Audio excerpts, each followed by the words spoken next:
7:17, saludamos al ministro de Economía y Finanzas, Simón Cueva. Señor ministro, gracias por acompañarnos. Buen día. Se cumple un año de gobierno del presidente Lasso al frente del poder y el gobierno dice, hemos puesto la casa en orden. Yo le quiero preguntar de inicio, ¿qué tan desordenada estaba la casa? Si el presidente Moreno en el marzo del 2021 decía que deja la casa en orden. Muy buenos días, muchas gracias por la invitación. Efectivamente, la casa estaba bastante desordenada y creo que es un tema de muchos años detrás, ¿no es cierto?, de un manejo no muy serio de la economía durante muchos años. No estoy hablando únicamente del último periodo, en que creo que algo se hizo de mejoras y de progreso. Pero tenemos deudas acumuladas o no registradas y que vienen desde hace muchos años. Con el IE estamos todavía discutiendo una deuda del año 2001 en adelante, con muchos proveedores del Estado. Se están revisando cifras fiscales, se han revisado muchos temas.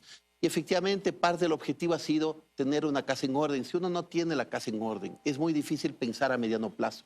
Es muy difícil pensar en el futuro del país, en el que vamos a dejar a nuestros hijos, en el que sea sólido, en el que sea fuerte. El Ecuador en parte ha tenido este problema de que por muchos años de un país con alto riesgo país, con percepción internacional débil, y es porque no ha tenido cuentas fiscales en orden. Parte de nuestra obligación como gobierno serio y responsable es hacerlo y ponerlas en orden. ¿Qué es poner la casa en orden? Porque lo que se siente en el común de la calle es bastante desorden más bien. Falta de medicinas, falta de materiales, falta de atención. Es decir, este tipo de fallas que hacen ver que no está tan ordenada la cosa. ¿Por dónde se ordenó la casa? Fíjese cómo la economía ha ido cambiando, ¿no es cierto? Llegamos en la mitad de la pandemia, en un momento más duro para el país frente a eso. Se hizo un plan de vacunación muy exitoso que ha permitido una salida ordenada de la economía y también de la salud de los ecuatorianos. El crecimiento económico acabó siendo el año pasado 4,2%, bastante más alto de lo previsto inicialmente, que era 2,5% o algo por el estilo. Hoy vamos a crecer menos, ¿no? Este año. Este año vamos a crecer en punto de partida 2,8%, pero es una estimación conservadora. Sí. Varios bancos internacionales están hablando de niveles bastante más altos, superiores a 4%. Y las cosas van andando. Fíjese, las ventas del Ecuador en lo que va del año están creciendo a 13, 14%. El crédito para las personas, para las empresas está creciendo a niveles también de 13, 14%. Las tasas de interés están cayendo. La cobertura para, por ejemplo, transferencias sociales y bonos para las personas más vulnerables de este país han crecido. Se ha incrementado en casi 500,000 de familias beneficiarias de los bonos de desarrollo humano, ¿no es cierto?, y asociados, desde hace año y medio hasta la fecha. El empleo va creciendo, el empleo adecuado está creciendo, el empleo registrado en el IED está creciendo mes a mes. Todo esto muestra una economía que poco a poco se va recuperando. No es perfecto, falta mucho por hacer. Y del lado fiscal, teníamos un déficit fiscal de 7,5% del PIB hace 2 años. Cerramos en casi un poquito más que 4% el año pasado y este año deberíamos cerrar para el presupuesto general del Estado cerca de 2% del PIB. Es un ajuste grande, ¿no es cierto?, para poner las cosas ordenadas, porque si no se tienen las cosas ordenadas, es muy difícil que el país encuentre quien le preste en buenas condiciones. Y hemos hecho esto además, consiguiendo financiamiento siempre en excelentes condiciones, siempre de largo plazo, siempre de tasas de interés bajas, se ha estabilizado la deuda pública. Las cosas están en el Ministro, buenos días. Pero precisamente, ¿no? Usted habla de todos estos logros y claro, para esa persona que requiere una medicina, a esa mamá de ese niño que no puede ir a una escuela porque no hay el presupuesto para habilitarlas todas, esto de aquí le suena muy técnico y muy lejano. Y claro, usted hablaba de que hay bancos internacionales, como el Bank of America Securities, que hablan de un crecimiento de la economía del 4,5% y estas proyecciones la basan precisamente, dicen, en ese entorno favorable. Un precio del petróleo que ya está al alza. Entonces, estas personas que son las que están viviendo lo que ocasiona una falta de presupuesto, se preguntan, bueno, ¿y para cuándo la atención en eso? Entonces, si ya la economía está mejorando en el país, si se han logrado todas estas cosas, ¿cuándo vamos a ver entonces medicinas? ¿Cuándo van a estar arregladas todas las escuelas? ¿Cuándo llega el dinero para eso? ¿Cómo se lo explican, ministro, a la población eso? Nosotros entendemos perfectamente que puede haber muchos temas que necesitan todavía mejoras y progreso. Eso es muy legítimo, muy lógico y es natural que la ciudadanía exija eso, ¿no es cierto? Pero fíjese cómo este gobierno ha dedicado recursos para los más necesitados vía bonos, para un crédito del 1% que está llegando a mucha gente en los sectores rurales, en las áreas urbano-marginales, en donde más se necesita, para el agro, ¿no es cierto? Se está refinanciando otras deudas también en el agro. Se están transfiriendo recursos importantes. Pero por eso para le toco salud, estos para otros educación, temas. para pagar deudas. Por eso le toco estos otros temas que tienen que ver con salud. Mire usted, clínicas privadas y hospitales que decían que ya incluso no quieren recibir pacientes derivados del IES por la deuda que tienen. Lo mismo pasaba con Solca. Y claro, ¿qué es lo que dice el IES? Vamos a pagar cuando el Ministerio de Economía y Finanzas también nos pague, porque no tenemos el dinero. Entonces todo termina regresando la mirada hacia la cartera que usted dirige. Fíjese, desde el año pasado empezamos a pagar a los proveedores de salud. Pagamos a Solca y a varios otros proveedores en el mes de diciembre, un monto ya importante. Estamos cerrando este mes y trabajando con el IES precisamente para ir arreglando un tema de 20 años que nadie había tomado en cuenta y nadie se había enfrentado al tema, como es la deuda de salud con el IES. En este mes estaremos cerrando varios acuerdos con el IES precisamente para seguir pagando ahí y para ir haciendo. Entonces, cuando la casa está muy desordenada, hay que ir ordenándola poco a poco. No todo se puede hacer de golpe. Ahora que hay un poco más de recursos, ahora que el petróleo ha subido, ahora que estamos recuperando recaudación tributaria, estamos haciendo cada vez más transferencias y más temas para muchos de los sectores de la economía. Y se empieza a notar. El tema, lo de Solca, 140 millones que hay un acuerdo con el IES que van a pagar con la devolución del IVA del Ministerio de Economía. ¿El acuerdo está listo?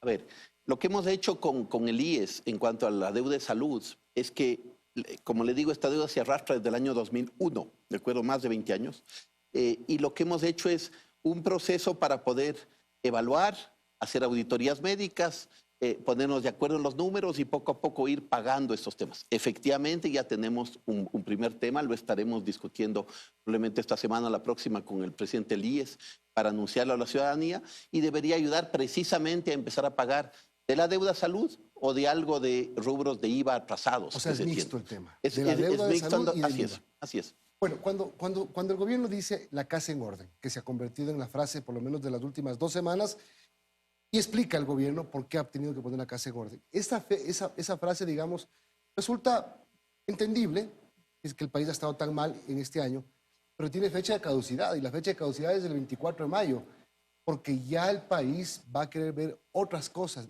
Ya pusieron la casa en orden, ahora sí, empecemos a ver otro tipo de cosas, como decía Liz, medicinas, por ejemplo. Ese tema de la gente de la calle que necesita la atención del Estado, de la gente común y corriente, que necesita sacar su licencia, sacar su cédula, atención en salud en los hospitales, etc. ¿Cuándo vamos a empezar a ver la casa en orden? La frase se acaba la próxima semana.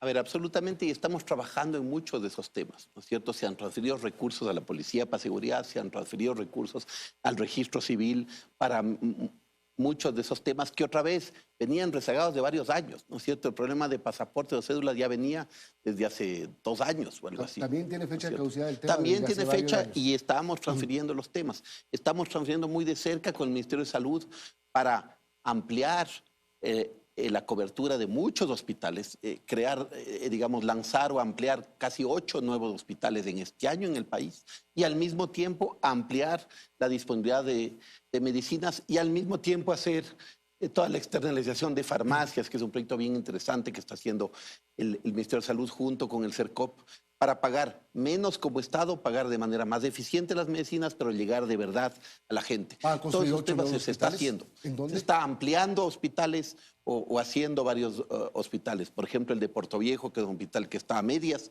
que se va a ampliar rápidamente, y varios otros hospitales, Durán, hay una serie de otros hospitales en Manabí y en varios otros Perdón, proyectos. solamente antes que pase Liz, ¿construir nuevos hospitales o ampliar los que tenemos? De lo que entiendo, y no soy el experto en salud, pero es ampliar varios de los hospitales y concluir algunos que están ya para poder abrirlos al público y dar servicio.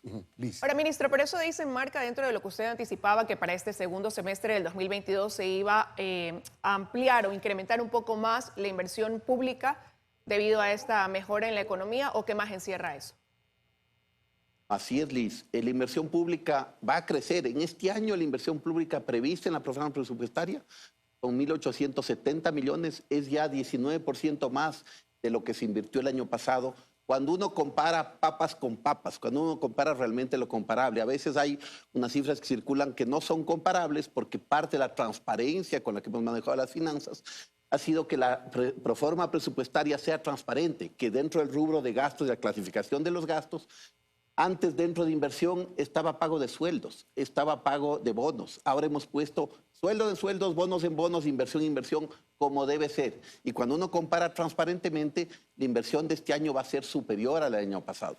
Los primeros meses del año siempre, todos los años la inversión va más lento porque las distintas carteras de Estado están en el proceso de contratar proyectos, etcétera, ¿no es cierto? Eso se está acelerando cada vez más. Nosotros tenemos reuniones semanales con muchos de los ministerios para ver cómo juntos apoyamos para acelerar lo más posible la inversión y que eso se vea cada vez más en concreto.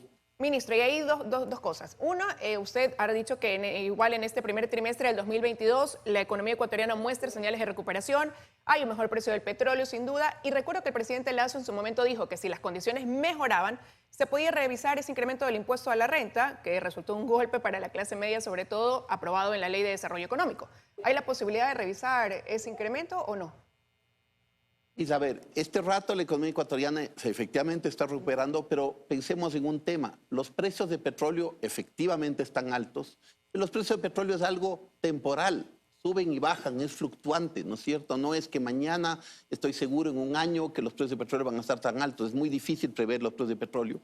Nadie es mago aquí para saber el futuro, pero son, por principio, temas volátiles, ¿no es cierto? Y temas temporales. No tiene sentido para un país serio usar recursos temporales para hacer cambios permanentes en el gasto, ¿no es cierto? Tiene sentido que los recursos temporales sirvan para temas temporales. Ejemplo, ponerse al día en deudas, ponerse al día con los GATS, como hemos hecho en muchos aspectos, pagar deudas históricas. ¿Cuánto deben a los GATS?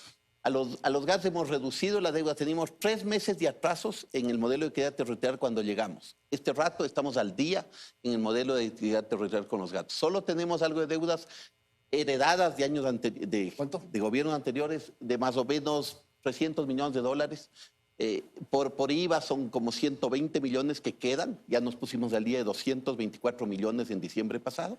Y de esos 120 millones, más o menos la mitad deberían ponerse al día también en este año. Es decir, que hemos reducido y además hacemos lo que se llama la reliquidación, que es que en los ingresos tributarios que llegan, una parte se redistribuye a los GATS. Como los ingresos han venido mejorando por la salud de la economía y el esfuerzo real y un muy buen trabajo del SRI para recuperar la recaudación, todo esto ha hecho que ya vamos 2 veces y próximamente vamos a ser la 3ª vez que reliquidamos y que damos mes a mes más recursos a los GATS de lo que hemos venido dando históricamente. Ministro, todo esto ayuda a que los GATS están en todo el territorio y que eso permee y que eso vaya de forma capilar a todo el territorio nacional para más contratación local, para más actividad local, para más inversión local. Para cerrar el tema anterior, entonces no entraría en una revisión este incremento del impuesto a la renta.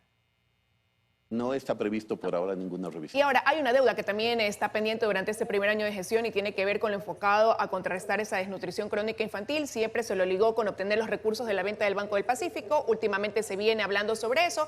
¿Qué tan cercano está realmente? ¿Quiénes están interesados? ¿Hacia dónde se apunta, ¿no?, con la venta de ese banco para ya poder también atender ese problema?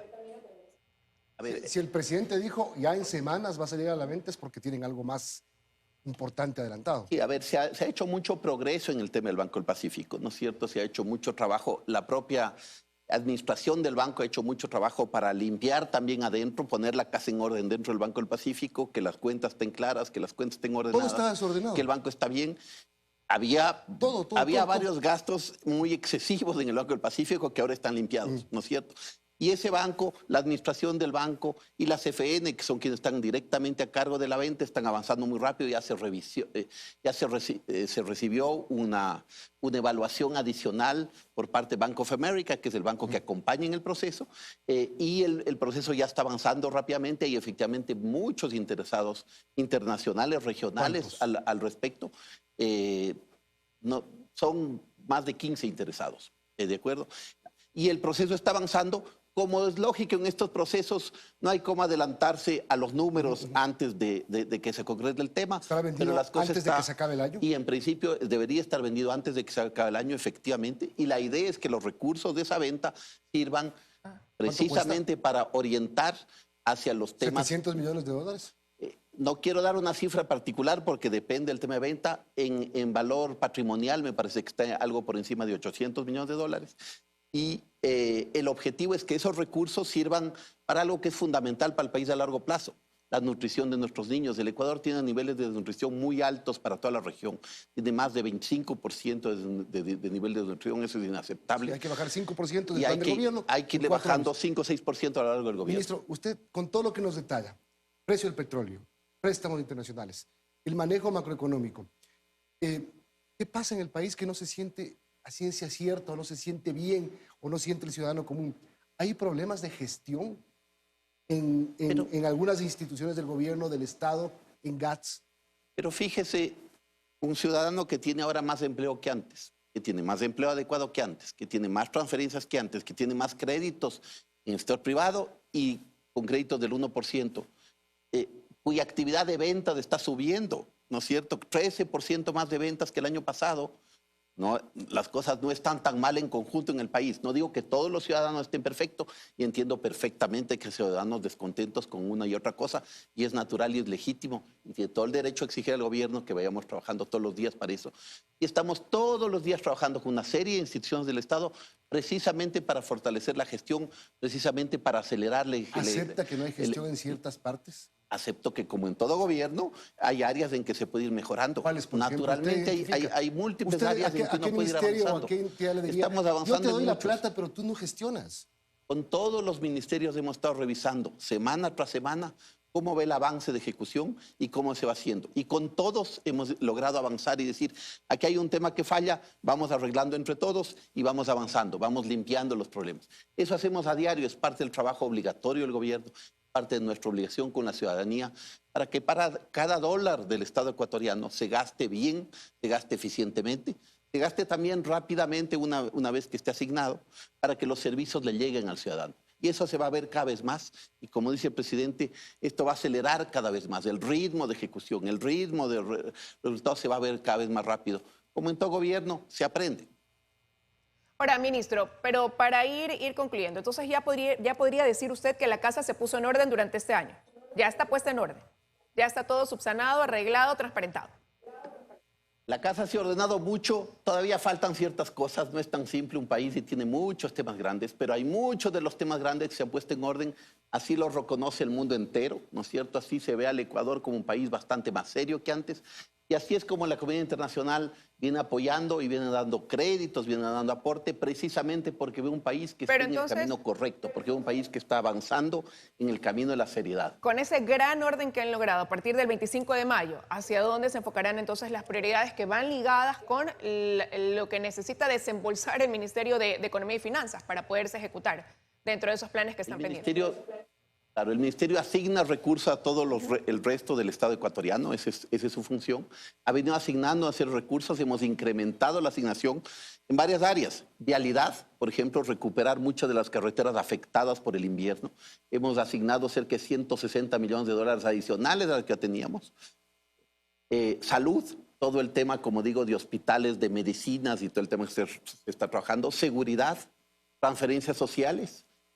Todos los temas ligados a desnutrición infantil, agua y saneamiento, un crecimiento también importante de cartera vía el BEDE, CONAFIPS, que es un área de bancos, cooperativas pequeñas y transferencias a sectores más vulnerables, a mujeres emprendedoras, a toda esa área tan importante en el campo ecuatoriano y en las áreas urbanas marginales ecuatorianas para que el país vaya fortaleciéndose desde abajo también, del conjunto de la población, no únicamente de un cierto grupo, sino de toda la población.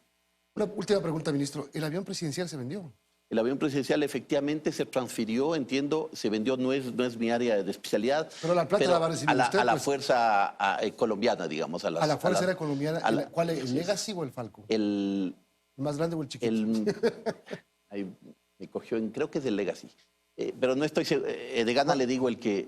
pero sí se vendió el avión presidencial. Entiendo que se vendió y deberíamos recibir próximamente recursos. Todo eso son recursos para la caja fiscal y para seguir avanzando en el tema. ¿En cuánto se vendió? No sé el detalle. ¿Pero cómo no sabe si usted va a recibir la plata? Cuando la reciba o cuando esté por recibirla la sabré en confirmado, detalle. el avión presidencial está confirmado, el avión presidencial se vendió a Colombia. Gracias, ministro. Muchas gracias. Buenos días. Gracias, buenos días.